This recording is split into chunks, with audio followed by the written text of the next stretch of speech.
sentimento dessa dádiva que Deus deu para as mulheres de poder serem mães. E nós, como filhos, nós, como maridos, nós precisamos ter o cuidado de valorizar essas mulheres.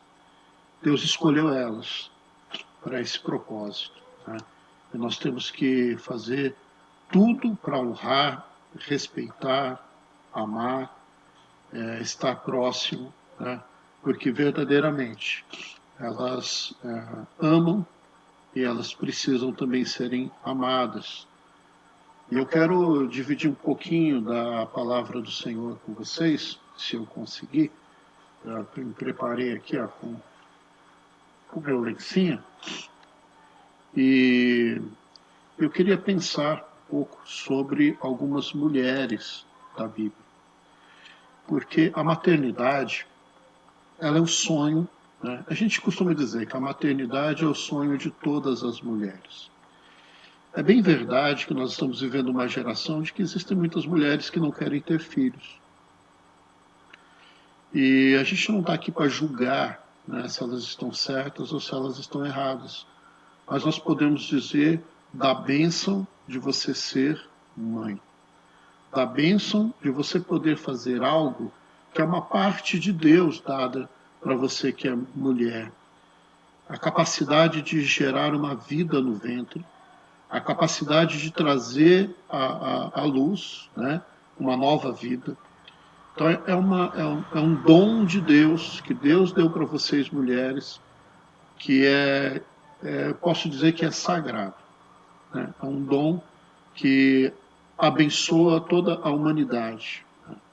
Eu chego a brincar que se fosse para nós homens fazer o papel de dar à luz, era bem provável que esse planeta seria bem menos povoado, né? Vocês mulheres são muito corajosas, muito fortes. A fragilidade de vocês mulheres, ela fica totalmente em segundo plano quando o assunto é a sobrevivência, o cuidado e o zelo pelos filhos. Então, nós respeitamos muito isso. E eu queria pensar sobre algumas mulheres que tiveram que lutar para poder ser mãe. Que tiveram que se entregar e se derramar diante do Senhor, porque se viam como estéreis, ou seja, como incapazes de gerar um filho, mas quando clamaram ao Senhor, Deus lhes deu essa possibilidade, esse milagre de dar à luz a um filho. E a gente precisa ir lá para Gênesis capítulo 16, versículo 1. Né? E a gente vai encontrar uma mulher chamada Sara, a esposa de Abraão. Sara não podia ter filhos. E era uma contradição, porque Abraão havia recebido uma promessa do Senhor de que ele seria o pai de uma nação tão grande, tão numerosa, que não se poderia contar. E Abraão vivia num dilema, porque como assim eu tenho uma promessa vinda de Deus, que eu vou ser pai de uma grande nação e a minha esposa não pode ter filhos? Então, eles já eram de uma idade bem avançada e ainda não tinham filhos. E Sara se coloca diante do Senhor e a gente vai ver lá o cumprimento da promessa do Senhor em Gênesis 21 em diante, quando Deus visita Sara. E a gente tem um linguajar evangélico que diz que abre o ventre de Sara e ela se vê grávida e depois vem dar à luz a Isaac. Então, esse milagre que Deus opera no passado e opera hoje também, na vida daquela mulher que deseja ser ferramenta do Senhor para dar à luz a uma nova pessoa. E aí a gente vai caminhando pela Bíblia, a gente encontra outras mulheres, né? Como a mulher de Abimeleque, como as servas também de Abimeleque. Mas lá em Gênesis 25, 21, a gente vai encontrar uma mulher chamada Rebeca. Rebeca, que também no linguajar evangélico é quase que sinônimo de prometida, né? Quando o rapaz quer dizer que quer falar que ele está esperando uma mulher certa para casar, para constituir uma família, ele costuma dizer assim: eu estou esperando a minha Rebeca. Porque a Rebeca foi a bênção na vida de Isaac, né? Esse filho de Abraão, filho de um ventre que não poderia ter filhos. Ele recebe, né, Rebeca como esposa, mas de repente eles percebem que Rebeca não conseguia gerar filhos. E aquilo começou também a angustiar, né, o coração tanto de Rebeca quanto de Isaac. Só que eles tinham para onde olhar. Eles podiam olhar para a vida de Sara e para a vida de Abraão e olhar para o céu e dizer: se Deus fez na vida deles, Deus pode fazer na nossa vida também. Meus amados, uma coisa importante na vida de nós que somos cristãos é olhar para o testemunho daqueles que já viveram algo da parte de Deus. Olhar para o testemunho daqueles que já caminharam junto com o Pai e viveram coisas especiais de Deus. Então nós precisamos, né, olhar para isso. E eles podiam olhar para trás, olhar para a vida de Abraão, de Sara, e perceber que se Deus fez uma vez com eles, poderia repetir a bênção com Isaac e Rebeca. E foi o que aconteceu, né? Rebeca, no capítulo 25 de Gênesis, nós vamos ver que ela deu à luz a Esaú e também a Jacó, né? Que vieram ser também grandes nações, né? Vieram ser pais de uma nação muito grande. E se nós formos caminhar, a gente pode chegar lá no livro de Juízes e de repente a gente vai encontrar uma mulher que a gente não sabe bem qual é o nome dela, mas a gente sabe que ela foi mãe de um personagem muito conhecido, né? Se você é criança e você já participou da escola bíblica dominical, ou se você tem um mínimo de curiosidade sobre o mundo bíblico, você já ouviu falar de Sansão. A mãe de Sansão também não podia ter filhos, ela era estéril. Em Juízes 13, versículo 3, nós vamos ler assim: ó, eis que agora és estéril, e nunca tens concebido, porém conceberás e terás um filho. Então Deus promete para ela um filho. E o filho dessa mulher veio a ser o grande juiz de Israel, né, escrevendo uma história fantástica, uma história que apontava para que, em obediência a Deus, nós podemos muito. Quando nós temos obediência verdadeira a Deus, nós podemos muita coisa. É aquela mulher que talvez olhava para si como uma pessoa, uma mulher seca, porque assim, a gente precisa entender que naquela cultura, uma mulher que não podia dar à luz a filhos, ela era extremamente desvalorizada. Mas Deus ouviu a oração daquela mulher. E ela pôde dar à luz a Sansão. E se a gente for caminhando, a gente chega lá em 1 Samuel. E vai encontrar uma mulher chamada Ana. Nome da minha mãe. Ana. E a gente vai entender que Ana não podia ter filhos. Só que o marido dela, Eucana, tinha outra esposa também. A cultura era diferente, né? A gente precisa ter adaptação para entender a cultura, chamada Penina. Mas Ana não tinha filhos, né? E aquilo era humilhante para ela, porque ela queria, né, dar um descendente para o seu marido. E Ana, ela clama ao Senhor, né? Ela diz o seguinte: Senhor dos exércitos, sê benigno e atendes para a aflição da tua serva, né? E aí ela vai orando ao Senhor e Deus promete um filho para Ana. E nessa oração de Ana, ela diz que se Deus desse a ela um filho, esse filho seria dedicado ao Senhor. E aí nós temos desse ventre que antes era estéril, nós temos o nascimento de um dos maiores profetas de Israel, chamado Samuel. Então, de um ventre antes estéril, de algo que aparentemente não sairia vida, Deus fez surgir os patriarcas, Deus fez surgir um grande juiz, Deus fez surgir um grande profeta aqui do Antigo Testamento, Samuel. Profeta que vai marcar a história como sendo o balizador da vontade de Deus sobre os reis de Israel. Poderíamos falar de Mical, poderíamos falar da mulher sunamita, mas eu quero pular para Lucas, capítulo 1, versículo 7, onde nós vamos encontrar uma mulher chamada Isabel. Isabel era parente de Maria, mãe de Jesus. E Isabel também não podia ter filhos, né? E ela vivia também angustiada por conta disso.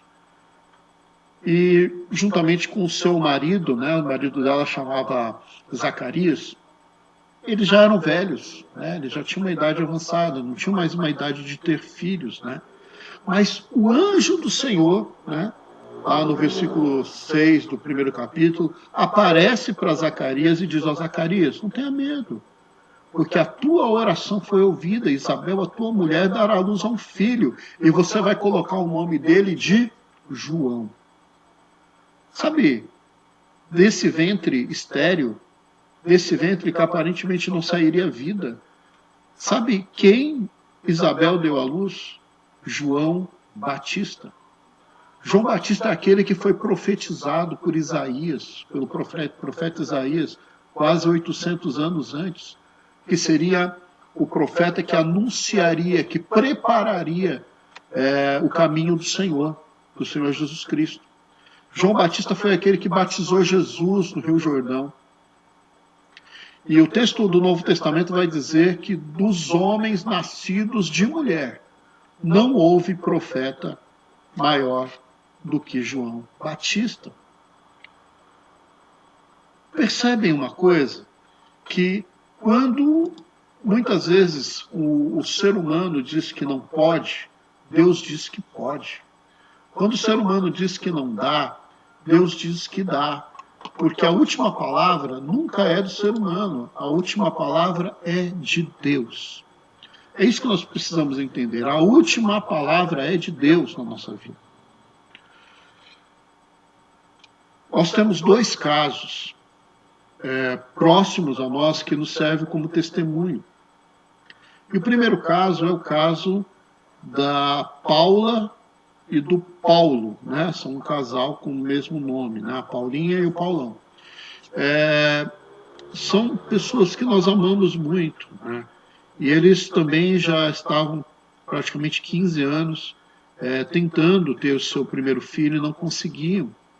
Ao ponto de que a Paula, ela já tinha até, como a gente brinca, até desencanou, porque ela achava que ela era estéril e que ela não teria condição de ter filhos, né? Então não tomava remédio, ela não se preocupava, porque ela achava que ela não teria filhos.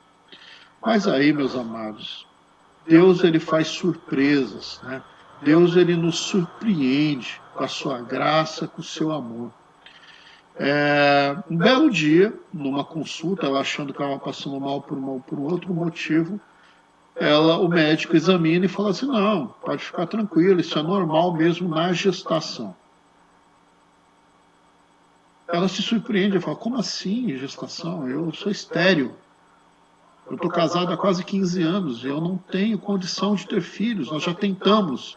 Nós não temos condição de ter filhos. Eu estou vindo aqui porque eu tenho pressão alta, porque eu tenho diabetes, porque eu tenho vários problemas. Eu estou com algum problema, eu quero saber qual é o problema. O médico: não, você está grávida. Meus amados, parece brincadeira, né?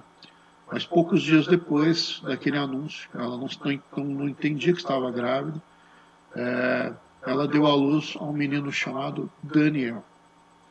Daniel é uma bênção do Senhor, forte, alegre e prova de que Deus se preocupa conosco em todos os detalhes. E prova de que, para Deus, né, a última palavra é dele. A última palavra não é do médico, a última palavra não é do marido, a última palavra não é da esposa, a última palavra não é do pastor, a última palavra é de Deus. E quando Deus quer fazer prevalecer a graça dele na sua vida, ele faz. Quando Deus quer te abençoar, ele abençoa. Porque para Deus não há nada impossível. Outro testemunho próximo a nós é o testemunho justamente do André e da Josi. Durante 14 anos, eles tentaram ter filhos. Durante 14 anos, eles buscaram, fizeram tratamento, investiram, desistiram, desesperaram, investiram de novo, até que o Senhor olhou com graça para a vida da Josi e para a vida do André. E hoje eles podem pegar no braço uma menina linda chamada Elis, sorridente, prova do cuidado e do amor de Deus. E tudo isso eu estou falando porque não existe graça maior na vida de uma mulher do que ela ser instrumento de Deus para trazer uma nova vida a esse mundo. E a mãe, ela é o primeiro relacionamento que uma pessoa tem é justamente com a sua mãe. Então é o primeiro toque, é o primeiro carinho, é o primeiro calor. A nossa mãe é o que a gente tem de mais seguro quando a gente nasce. Então, através da nossa mãe, nós chegamos à vida. Só que depois que nós chegamos à vida, nós começamos a olhar para a nossa mãe e perceber que ela é mais do que isso, ela é também a nossa educadora. Ela nos ensina a andar, nos ensina a falar, nos ensina o que é certo, nos ensina o que é errado. Acredite, por mais que você pense que não, você é exatamente aquilo que a sua mãe e o seu pai e a sua família te fez ser. Eu mesmo me pego muitas vezes repetindo frases do meu pai, manias da minha mãe, porque nós somos isso, né? Eu gosto muito da forma poética como o pastor Paulo César, ele coloca a questão da filiação e ele diz assim: eu, né, fruto do tronco dessa vida sua. Fruto do tronco dessa vida sua. Invertendo, né, seria como dizer que dessa árvore, desse tronco que gerou um fruto, esse fruto sou eu. Então nós somos esse fruto vindo dos nossos pais, nosso pai, da nossa mãe. Nós precisamos honrar, respeitar esses que Deus nos deu como doadores de vida. A primeira dos 10 mandamentos, nós temos lá um mandamento com promessa, que é honra o teu pai e a tua mãe, para que se prolongues os seus dias na face da terra. Né? A honra, o respeito e o amor, o reconhecimento, né, da autoridade do pai, da mãe, ela é algo exigido de nós por Deus. Deus exige isso de nós. Então nós precisamos honrar os nossos pais. Alguns pais hoje, a nossa geração, tem se equivocado ao dizer que meu filho é meu amigo, minha filha é minha amiga. Você pode ter um relacionamento de amizade, de cumplicidade, de amor para com o seu pai e a sua mãe. Isso é necessário. Só que, ainda assim, você é pai, você é mãe. Então, mãe, você não é só amiga da sua filha. Se você é amiga da sua filha, você faz muito bem, mas você é mais do que isso. Você é autoridade sobre a vida dela e autoridade dada por Deus. Filhas, filhos, se você tem a sua mãe, entenda que ela é autoridade, seu pai é autoridade sobre a sua vida. E quando você reconhece essa autoridade, você honra sua mãe, honra seu pai, você está cumprindo a vontade de Deus na sua vida. E não custa lembrar que é muito melhor você obedecer do que você sacrificar. Deus pede de nós obediência. Então honre a sua mãe. Honre a sua mãe. Respeite a sua mãe. Coloque ela no lugar, no mais alto, no mais alto posto de honra dentro da tua casa. E fazendo isso você vai agradar o coração de Deus. Porque no final de todas as contas, né, a gente precisa entender que não foi eu e não foi homem algum quem criou uma coisa que nós chamamos de família. Foi Deus quem criou a família. Foi Deus que nos fez assim. Filhos, pais, netos, bisnetos, tataranetos. E num dia como hoje, vale lembrar de que se você quer agradar o coração de Deus, comece honrando e respeitando a sua mãe, o seu pai, valorizando a família que você tem. E fazendo isso, eu posso te garantir que Deus vai se agradar do teu coração e Deus vai honrar a sua vida também. Amém?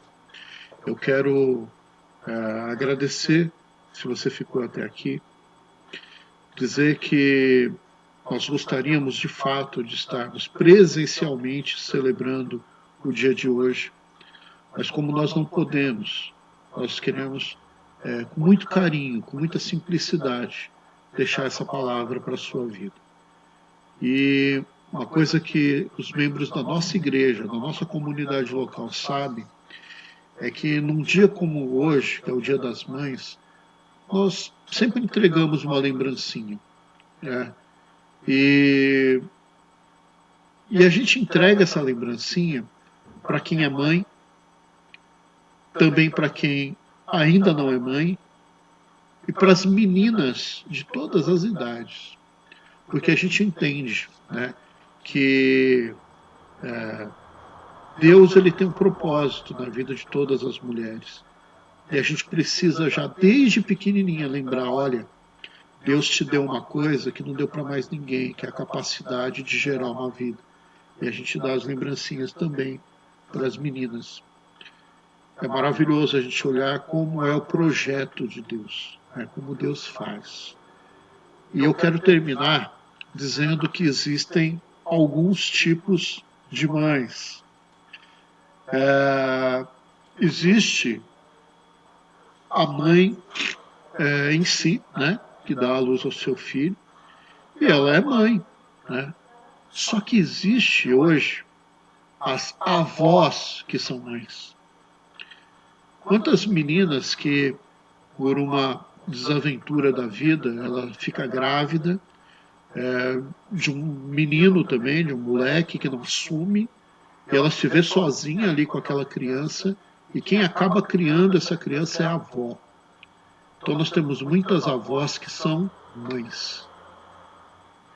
Nós temos aquela mãe que não gerou o filho no seu ventre, mas gerou no coração, que teve o amor de adotar uma criança e também é mãe. Nós temos aquela tia que, porque a mãe da criança precisa trabalhar, ela cuida do sobrinho como se fosse filho. E para mim ela também é mãe. Nós temos aquela irmã mais velha que, porque a mãe precisa trabalhar, ela cuida dos irmãos mais novos como se fosse mãe. E para nós ela também é mãe. Porque Deus coloca esse amor no coração de quem se dispõe a amar.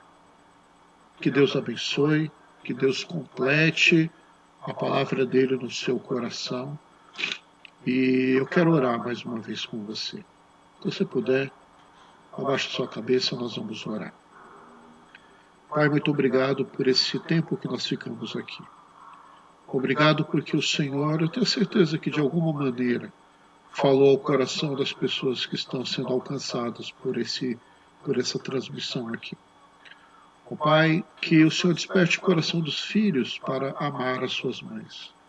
Que o Senhor desperte o coração das mães para que elas sejam sábias e edifiquem as suas casas. Ó Pai querido, mas acima de tudo, proteja as nossas famílias. Que essa instituição sagrada que o Senhor estabeleceu para organizar toda a sociedade, ela possa ser protegida, honrada e respeitada. Fica conosco.